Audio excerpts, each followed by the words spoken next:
I'm Kaylee, and today I'm going to give you some classic and modern classic recommendations for every genre. Well, almost every genre. Before we dive into some of my classic recommendations, I'm going to reach back here to our Booktuber shout-out book, and we're going to shout out somebody randomly. Today's shout-out goes to Book's Nest. I love their channel because they just kind of read a little bit of everything. I'll leave a link to their channel down in the description, so be sure to go over and subscribe to them. And if you haven't already, please do subscribe to this channel and give this video a thumbs up if you love classics and modern classics like I do. So I have 11 genres today that I want to try to cover, and just a couple of recommendations for each genre. So the first genre is my favorite genre, fantasy. Of course, I would be remiss if I did not have right at the very top of my fantasy lineup, Lord of the Rings by J.R.R. Tolkien, the king of modern fantasy, right? The founder, the father of modern fantasy. There really just are no words to describe how amazing Lord of the Rings is, especially considering that most of the fantasy that we read these days is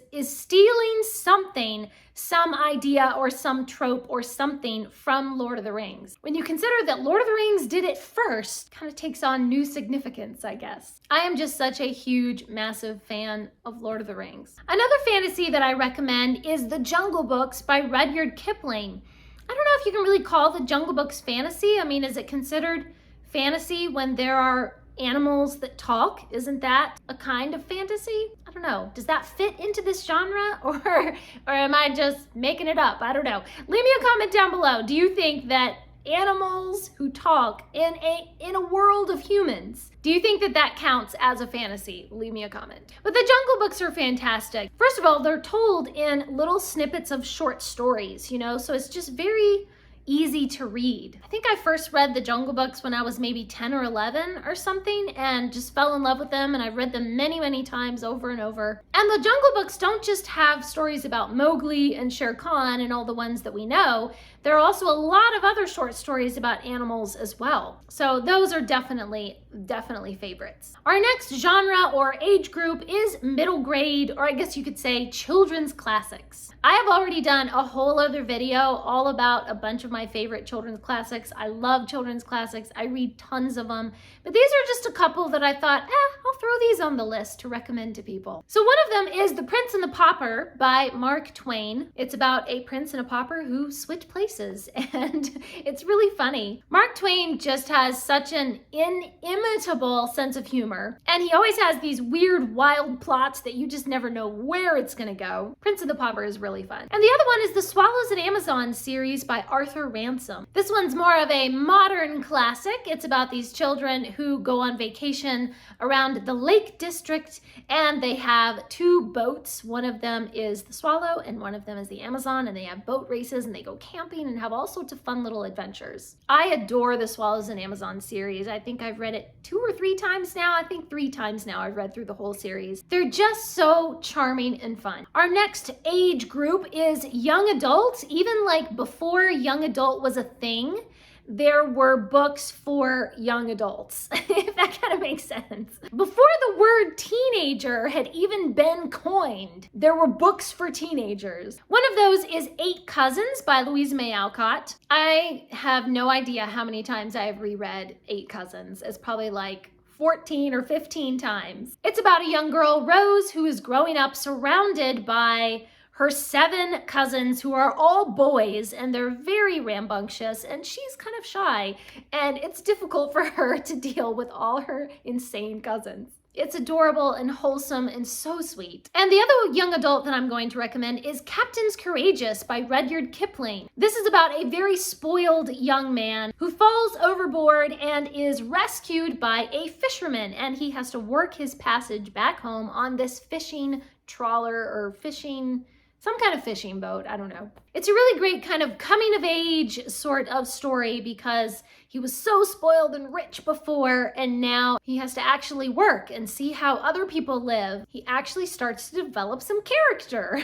I think I've only read Captains Courageous a couple of times, but it really is good. Our next genre is mystery. Of course, Of course, you guys know what I'm gonna say. It has to be Sherlock Holmes. I love all of the Sherlock Holmes books by Arthur Conan Doyle. This is such a great place to start with classics because these Sherlock Holmes stories are very short. They're really easy to read. The language isn't like too highfalutin or anything. They're just so accessible and they're interesting and mysterious. I just love Sherlock Holmes. I love everything to do with Sherlock Holmes. The next mystery is The Moonstone by Wilkie Collins. This can be sort of a polarizing book. Some people really love it. I fall on the love side, but some people don't really care for the writing style. It's told from these different characters' perspectives, and some of it is epistolary, and so there's kind of a mixture of writing styles and a mixture of different narrative voices, which I think is really cool, but some people it puts them off and it seems too chaotic or they just don't like it. But I want to encourage you, give it a try. It is really, really a very cool mystery. This is the book that is also credited with being the first detective novel, the first novel that had a detective as a main character. The next genre is poetry. My very favorite poet in all the world is John Milton, and my favorite poem of his is Comus, but you really can't go wrong with any John Milton. Paradise Lost, Comus, those two are my favorites. They're well known for a reason because they are amazing. There's just so much rich language in there and you can just kind of immerse yourself in this beautiful dance of words. John Milton just really knew how to write beautiful, beautiful poetry. And it might be sort of trite, but my other recommendation is Alfred Lord Tennyson. People get on to Tennyson for being like too flowery and too sentimental, but I like Tennyson. I think some of his poems are just so lovely. Maybe you kind of have to be in the mood for Tennyson, I guess. I would say if you're looking for some good classic poetry and you don't want to tackle something huge and epic like Paradise Lost, then a nice, little 2-page, 3-page Tennyson poem is accessible and easy to read, and it's lovely. The next category is romance, and I have to put Emma by Jane Austen at the very top of this list. Emma is my favorite book by Jane Austen, and I just love it so much. I think I just identify with Emma's character a lot. Her personality in some particular ways is very similar to my own. So I find it very easy to put myself in her shoes. And plus, Emma is just such a funny book. It's just full of so much humor. It just has me laughing and laughing and laughing every time that I reread it. And the next romance is Waverley by Sir Walter Scott. For this one, I'm sort of taking more of the old-fashioned connotation and meaning of the genre romance. In the olden days, a romance novel was kind of more like an adventure. It was just like a fantastical fantasy storytelling world. I think Waverley is probably my favorite novel by Sir Walter Scott. It is very slow to get started, but once it gets rolling, the adventure and the romance and everything is so fabulous. I think the reason why I think of romance with this one is because the main character is kind of torn between these two different lives and these two different women who sort of represent different paths that he could take. So it's really interesting to see that internal struggle with him, and these women are kind of representing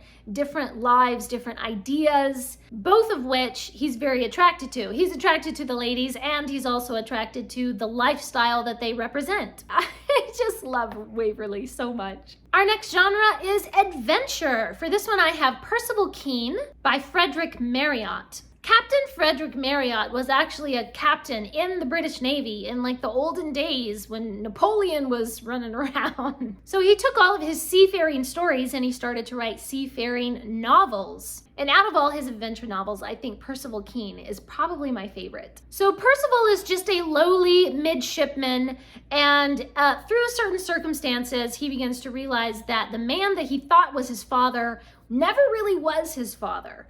And so then he meets the person who actually is his father, and our adventure unfolds from there. This book is just like non-stop action and intrigue and plot twist, and it is so fantastic. And I would be remiss if the adventure genre did not include Prisoner of Zenda by Anthony Hope. This is such a short book, but it's full of so much intrigue. So there's a young man who goes on holiday to a European country, and he discovers that he has a close resemblance to the prince of that country, and they swap places, kind of a Prince and the Pauper type of thing. But then he gets embroiled in all of these political machinations, and there's an assassination attempt, and there's all kind of duels, and there's a siege of a castle, and so many sword fights that I think I lost count of how many sword fights there were. And of course, there is a lovely princess. Because what adventure is complete if you don't have a princess? Prisoner of Zenda just has every element that you could want in an adventure. It's so wonderful. The next genre is science fiction. The father of modern science fiction, Jules Verne. I think probably my favorite Jules Verne is 20,000 Leagues Under the Sea. Around the World in 80 Days is a very close second, but I really think 20,000 Leagues Under the Sea just has so much mystery. And of course there is, the amazing technology of the Nautilus, a submarine before its time. Captain Nemo is such a complex character. There's just so many cool things to love about 20,000 Leagues Under the Sea. And another favorite sci-fi is Out of the Silent Planet by C.S. Lewis. This is about a man who is kidnapped and taken to another planet. And there he escapes, he runs away, and he meets the local aliens on that planet. I think the reason that I love this one so much is it's just so imaginative. It's just so unlike any other, aliens type of story that I've ever read. The landscape of the alien planet and the culture of the aliens and just the way that their society functions and everything is just so detailed and so imaginative and just so utterly different from any other book that I've ever read. It's really incredible. Then for the Christian genre, I just have one book. It's The Confessions of St. Augustine. This is a book that I've had to read just in little snippets here and there. I think it took me months to actually read through the whole thing, because just every time that I would read some little bit of it, I would have to really stop and think about that and take like a couple of weeks to just sort of digest everything that I was reading and then apply it to my own life. This is definitely a book that will change you and change the way you think about God and Christianity and about your own soul. I think everyone should read this, whether you're a Christian or not. It definitely gives you some really deep, interesting ideas to think about. For the history genre, I have 2 Years Before the Mast by R.H. Dana. This is the true account of Richard Dana, who spent 2 years working before the mast, which is what they would say to just be like a common sailor. You're not an officer, you're not a commissioned officer or anything like that. You're just, a regular dude. I don't know, what do you call that? Before the mast, something. A common seafaring person, something. The thing is, it almost reads like fiction, and it's almost like the things that happen to him and the shipwrecks and the storms and the pirates and all kinds of crazy stuff, just weird things that happen out on the open ocean. You would never have thought that that was true. It's just so weird that's what is that saying that something that's just so weird, it has to be true? Because if it was fiction, nobody would write that as fiction because it's so unbelievable that it could only be true. This is such an interesting book, and it's so cool to get that little snippet of history of what it was really like on these clipper ships and stuff back in the day before steam power and before engines and all. For biography, I have The Life of Charlotte Bronte. This is by Elizabeth Gaskell, and a lot of people say that it's very biased because Elizabeth Gaskell was friends with Charlotte Bronte, so she kind of edited out the more unpleasant things from Charlotte Bronte's life. And I think I can definitely see that a little bit, but for the most part, I'd say 90% of the book appears to be true to life. So it's really interesting to get this look into the Bronte family from someone who knew them. So many times when you read a biography of a classic author, it's from a modern person who is just going off of historical documents and hearsay, So it's really cool to read a biography from someone who actually knew the family. And those are my classic recommendations for a whole bunch of genres. Please leave me a comment down below and let me know what are some books that you would recommend, classic books that you just love, that you think everybody should read. Especially leave some recommendations for genres that I didn't talk about, because I don't read horror, you know, so it's too scary for me. So, you know, if you want to throw some recommendations for classic horror down into the comments, then that would be great. Kind of fill in the holes that I have left. Thanks for watching. Please subscribe, and remember, the right book in the right hands at the right time can change the world.